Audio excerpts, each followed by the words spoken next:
Some cargo isn't meant to be transported. Some sounds aren't meant to be heard at 30,000 feet.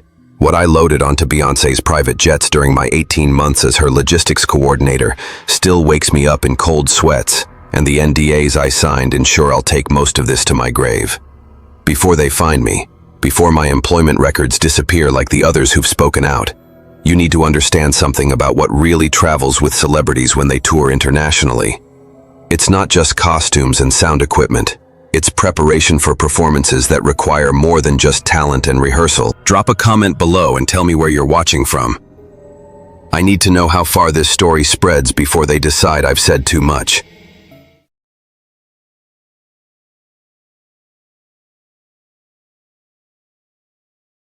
I spent 18 months working freight logistics for Parkwood Entertainment, coordinating cargo transport for Beyoncé's international tours. What started as a dream job, working with one of the world's biggest stars, became a nightmare that's followed me for 3 years since I quit. I'm 42 years old, a divorced father of 2 girls, Sarah and Emma, who thought having a dad who worked for Queen Bee was the coolest thing ever. Sarah's 17 now, Emma's 15, both obsessed with everything Beyoncé does. They'd beg me for behind-the-scenes stories, asking if I'd ever met her, if she was as amazing in person as she seemed in interviews. I always told them she was professional, focused, dedicated to her craft. What I never told them was that her dedication involved things that kept me awake at night, staring at the ceiling, wondering if I was losing my mind or witnessing something that powerful people kill to keep secret. I'd been in cargo logistics for 15 years before Parkwood, worked with major airlines, shipping companies, celebrities who demanded special handling for everything from vintage cars to exotic animals. I thought I'd seen it all. Pop stars who traveled with entire kitchens because they wouldn't eat local food. Actors who shipped their personal gym equipment to every filming location. Musicians who required specific brands of bottled water from their hometown. Celebrities are eccentric. I accepted that as part of the job. But Beyoncé's requirements were different from the beginning. Not just eccentric, but precise in ways that suggested something more serious than artistic temperament. The job came through a headhunting firm that specialized in entertainment industry logistics in March 2021. High-profile client requiring discretionary cargo coordination for international touring. The pay was 60% higher than my previous position, with travel bonuses that would finally let me afford my daughter's college funds and maybe take them on a real vacation for the first time since the divorce. The interview process was unlike anything I'd experienced. 3 rounds of background checks, psychological evaluation, even a polygraph test that focused more on my ability to maintain confidentiality than my technical qualifications. They were hiring me for my silence as much as my skills.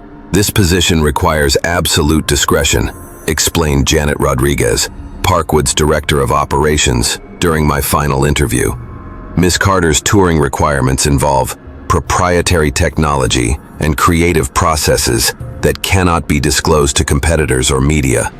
I signed NDAs that were thicker than mortgage contracts, agreements that bound me to silence about anything I witnessed, transported, or coordinated during my employment. The legal language was so comprehensive it felt like signing away my right to ever speak about the job, even decades after it ended. But the money was life-changing, and I had 2 daughters counting on me to provide for their futures. The first few months were exactly what I expected. Sound equipment requiring specific temperature and humidity controls. Staging materials that needed to arrive precisely timed with setup crews.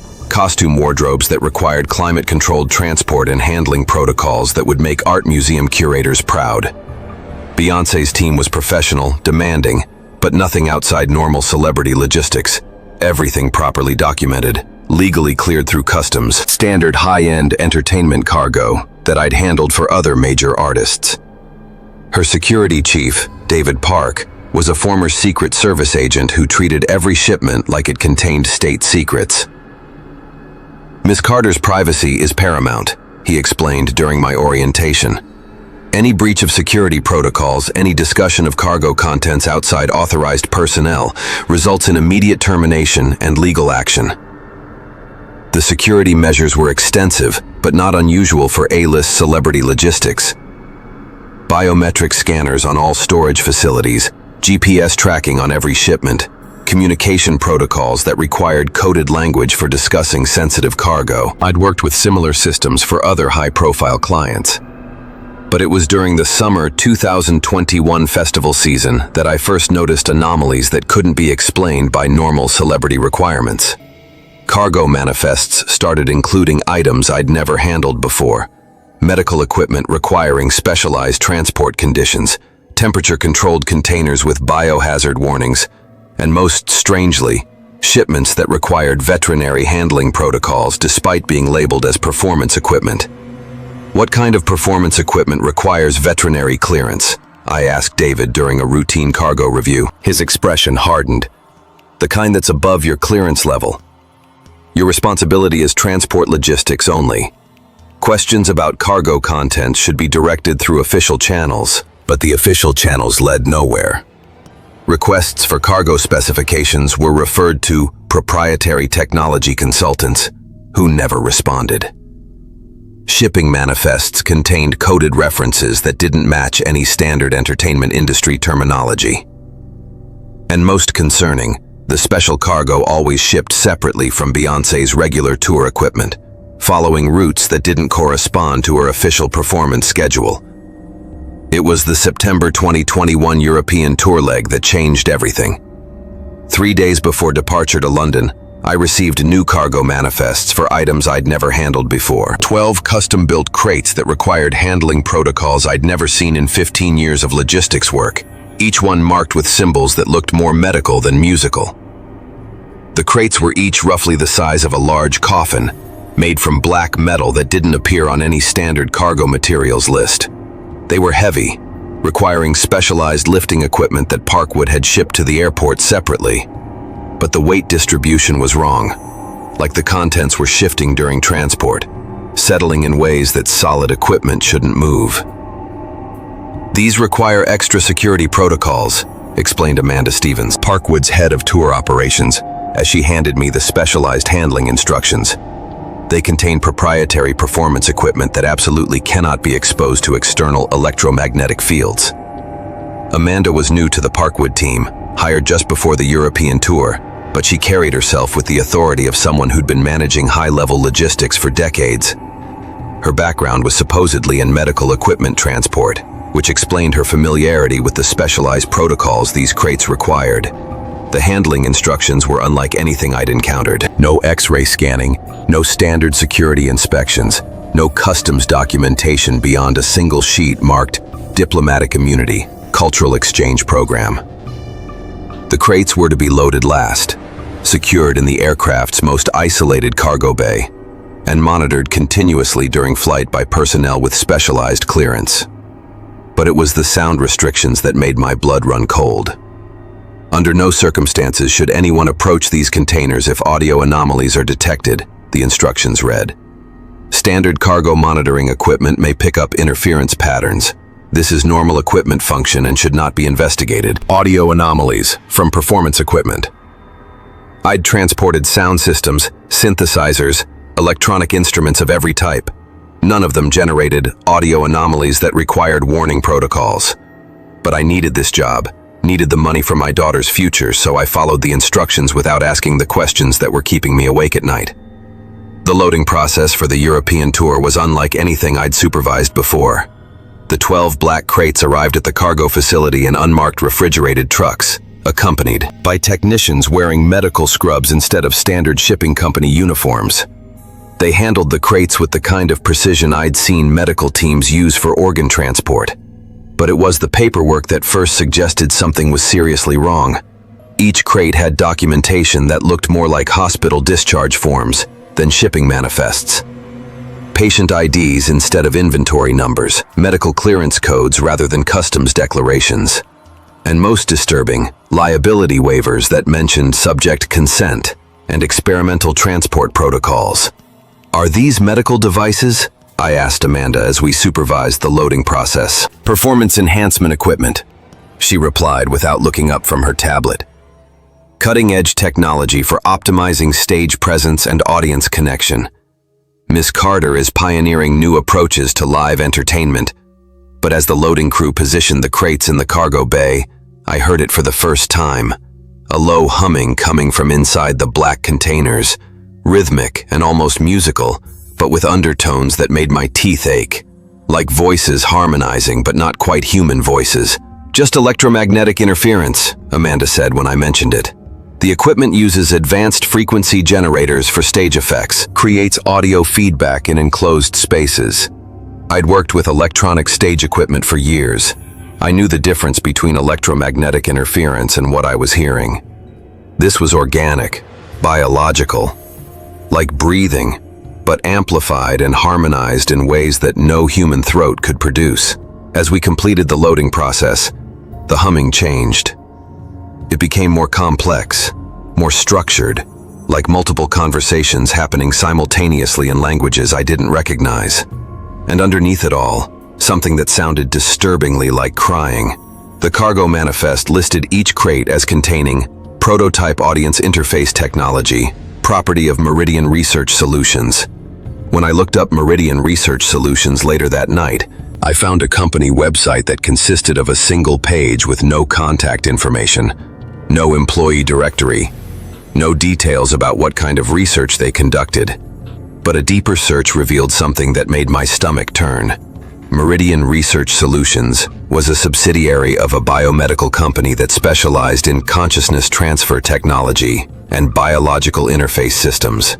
Their research papers, what little was publicly available, dealt with using human neural patterns to enhance electronic systems. During the 8-hour flight to London, I checked the cargo bay monitors every 30 minutes, standard protocol for high-value cargo.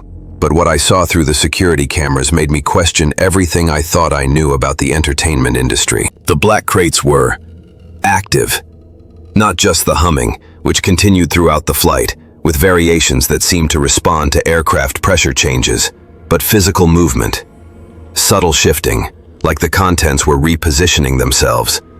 Temperature readings around the crates fluctuated wildly, dropping to near freezing, then spiking to dangerous levels, despite the cargo bay's climate control systems maintaining steady conditions everywhere else. But most disturbing were the electromagnetic readings. The crates were generating energy signatures that shouldn't have been possible from any performance equipment I'd ever encountered. Patterns that looked more like biological activity than electronic devices. Brainwave patterns if I didn't know better. How long has the tour been using this type of equipment? I asked Amanda when we landed at Heathrow. Her expression tightened. That's not really within your clearance level. Your responsibility is transport logistics only. But I couldn't shake the feeling that those energy readings looked familiar. During my brief military service 20 years earlier, I'd worked with medical evacuation protocols. I'd seen similar readings from injured soldiers being transported in life support systems. The London venue was Wembley Stadium, a massive facility with underground service areas that extended far deeper than most people realized. Built during World War II, the complex included bomb shelters and military command centers that had been converted to storage and technical support areas for major events. During the London show, I did something that probably saved my sanity and definitely cost me my job. I stayed late at the venue, using my backstage access to observe how the mysterious cargo was actually being used. The black crates weren't being transported to the main stage area or any of the technical spaces I was familiar with. Instead, they were being moved through service elevators to subterranean levels that didn't appear on any building schematics I'd been given. I followed the transport crew, keeping to the shadows, using skills I'd learned during my brief military service. What I found was a parallel facility that operated completely separate from the concert venue above.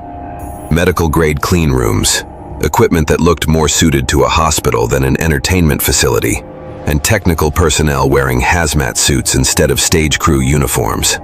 The black crates were arranged in a circle around what looked like a performance space, but not for any audience I could see. The lids had been removed, revealing interiors that definitely weren't designed for equipment storage. Each container was lined with what appeared to be medical-grade life support systems, monitoring equipment, and restraint mechanisms that looked more surgical than mechanical. And they weren't empty. Inside each crate was a young person, none older than their early 20s, all unconscious but clearly alive, based on the monitoring equipment displaying their vital signs. They were connected to IV lines, breathing apparatus, and neural monitoring devices that fed data to control panels operated by technicians in medical scrubs. But most horrifying was their physical condition. Each person showed signs of severe medical procedures, surgical scars, monitoring ports surgically implanted in their skulls, IV access points that looked permanently installed. Yet they were being kept alive, maintained in stable condition, transported like equipment from venue to venue. And standing in the center of it all, wearing a white medical coat over her stage costume, was Beyoncé herself. She wasn't preparing for a performance. She was conducting what looked like a medical procedure, connecting the life support systems from the crates to equipment that channeled neural activity through cables leading to a chair where she sat during what appeared to be some kind of consciousness transfer process. The European venues provide optimal electromagnetic conditions, she was explaining to the medical technicians. The performances themselves serve as neural amplification catalysts. Each show increases the efficiency of the consciousness extraction process. I watched in horror as she connected herself to monitoring equipment that displayed brainwave patterns from all 12 victims simultaneously. As the neural transfer proceeded, her own brain activity spiked to levels that should have been fatal, while the victim's consciousness patterns slowly flattened. The London show will be particularly powerful, she continued, her voice carrying harmonics that definitely weren't human. 80,000 people generating collective emotional energy that we can channel through the subjects. By the end of the tour, we'll have enough stored consciousness to sustain optimal performance levels for another 5 years. Through the facility's communication system, I could hear the concert beginning 3 levels above us. As Beyoncé's music started playing, the neural monitoring equipment around the victims began generating readings that synchronized with the rhythm of the songs. The crowd's emotional response was being channeled down through the building's infrastructure, amplifying whatever consciousness extraction process was taking place. I understood now. The concerts weren't just entertainment. They were massive neural amplification events that used audience emotion to power consciousness extraction from the victims in those crates. And Beyoncé herself was the focal point, absorbing enhanced awareness from people who'd been reduced to biological neural networks. But what made it even more horrifying was the realization that this wasn't a one-time procedure. The victims weren't being killed. They were being maintained in a state of consciousness extraction that could continue indefinitely, kept alive solely to provide neural energy for enhancing Beyoncé's performance capabilities. Subject 12 is showing resistance patterns, one of the technicians reported, indicating a young woman whose neural activity was spiking despite the sedation protocols. Increase the suppression frequency, Beyoncé replied without breaking her connection to the consciousness transfer equipment. We can't afford neural feedback during the primary extraction phase. As I watched, they increased the electrical stimulation to the resistant victim's brain, forcing her consciousness patterns back into the extraction range. Her face contorted with what looked like extreme pain, even though she remained unconscious. That's when I realized I recognized her. The resistant subject was Melissa Foster, a 19-year-old college student who'd been reported missing from a Beyoncé concert in Atlanta 6 months earlier. I'd seen her face on missing person posters, heard her parents pleading for information on news broadcasts. She hadn't disappeared randomly. She'd been selected, taken, prepared for this systematic consciousness harvesting process. I backed away from the facility, my hands shaking as I tried to process what I'd witnessed. But as I reached the service elevator, I heard footsteps behind me and turned to find Amanda Stevens, no longer looking like a tour operations manager. Her eyes held the same luminescent quality I'd seen in Beyoncé during the consciousness transfer. And when she spoke, her voice carried harmonics that definitely weren't human. "You've seen something that requires memory adjustment," she said calmly. "The extraction process works best with willing subjects, but we have protocols for managing unwilling witnesses." Behind her, 2 technicians in medical scrubs approached with equipment I recognized from the consciousness extraction chamber. Portable neural interface devices designed to modify memories, erase specific experiences, leave witnesses with gaps in their recall that they'd never notice. I ran. Through the venue's service corridors, past security checkpoints that should have stopped me, but seemed to be experiencing convenient technical malfunctions, into the London streets, where I called the police from the first payphone I could find. But when officers arrived at the venue, they found nothing unusual. Standard concert cleanup, no underground facilities, no medical equipment, no evidence of anything I'd described. The service elevators I'd used to access the lower levels had been sealed, the entrances covered with temporary walls that looked like they'd been part of the original construction. Sometimes the stress of international touring can cause hallucinations, the desk sergeant explained with patronizing kindness. Jet lag, sleep deprivation, unfamiliar environments. Why don't you get some rest and see if you feel differently tomorrow? But I knew what I'd seen. Those people in the crates, kept alive for consciousness harvesting. Beyoncé's luminescent transformation during the neural transfer. The systematic use of concert venues to amplify whatever consciousness extraction process was keeping her at peak performance levels. I flew back to the United States the next day, citing family emergency, and resigned from Parkwood Entertainment via email, with no intention of ever speaking about what I'd witnessed. But 3 weeks later, I received a package with no return address. Inside were medical records for 23 missing persons, all young adults who'd disappeared from cities where Beyoncé had performed in the past 2 years. Each file included photos that matched the faces I'd seen in those black crates, along with documentation of their voluntary participation in what was described as consciousness enhancement research. The records were signed by medical personnel I recognized as Parkwood Entertainment employees, using names that didn't appear in any legitimate medical licensing databases. But most terrifying was the final document in the package, a contract with my name on it, dated 6 months in the future, describing my own voluntary participation in the research program. Someone had already planned for me to become one of the people in those crates.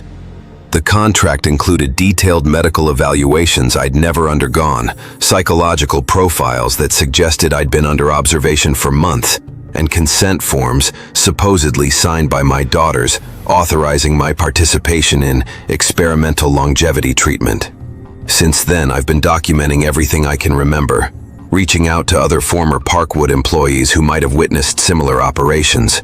What I've discovered is that the consciousness harvesting program isn't limited to Beyoncé's tours. Multiple major artists are involved in systematic extraction of neural energy from young people who disappear from concert venues worldwide. But here's what keeps me awake at night. Last month, my youngest daughter, Sarah, won a contest she never entered. A backstage meet and greet with Beyoncé, including VIP transportation and exclusive behind-the-scenes access to cutting-edge performance technology. The invitation came with medical forms requiring detailed health information and consent for routine wellness screening and consciousness compatibility evaluation. She's 17 years old, exactly the demographic that was in those crates. The contest pickup is scheduled for next week. They're sending a private medical transport vehicle to collect her for what they're calling the experience of a lifetime. But I know what kind of experience they're really offering and what consciousness compatibility evaluation actually means. I've tried explaining to Sarah that she can't go, but she thinks I'm being paranoid, jealous of her opportunity to meet her idol.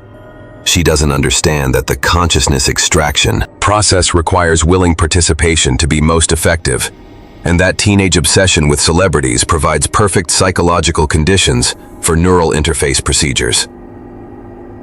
If you're watching this, if you have children who are fans of major music artists, be very careful about any contests or opportunities that seem too good to be true. Check the medical consent forms carefully. Question why a meet and greet requires health screening and consciousness evaluation. And if your child ever comes home from a concert acting different, moving differently, with energy they didn't have before but can't explain where it came from, get them medical attention immediately. Not just for their physical health, but for neural activity scans that might reveal evidence of consciousness modification procedures they can't remember. The entertainment industry isn't what it appears to be. The energy that powers these massive performances, the superhuman stamina that allows artists to maintain impossible touring schedules, the creative output that seems to exceed normal human capabilities, it has to come from somewhere. And sometimes that somewhere is young people, whose consciousness is worth more than their lives. Comment below if you've noticed missing person reports in cities after major concerts. Drop a location if you think your area has been affected. But be careful what you say. They're monitoring social media now, looking for people who've connected the patterns, identifying witnesses who remember too much. Like this video if you want to help spread the truth. Subscribe before they make me disappear. And whatever you do, never let your children accept backstage invitations from major artists. Some experiences cost more than money. Some cost everything that makes them human. I learned that too late to save those 23 people in the crates. Don't let it be too late for your children.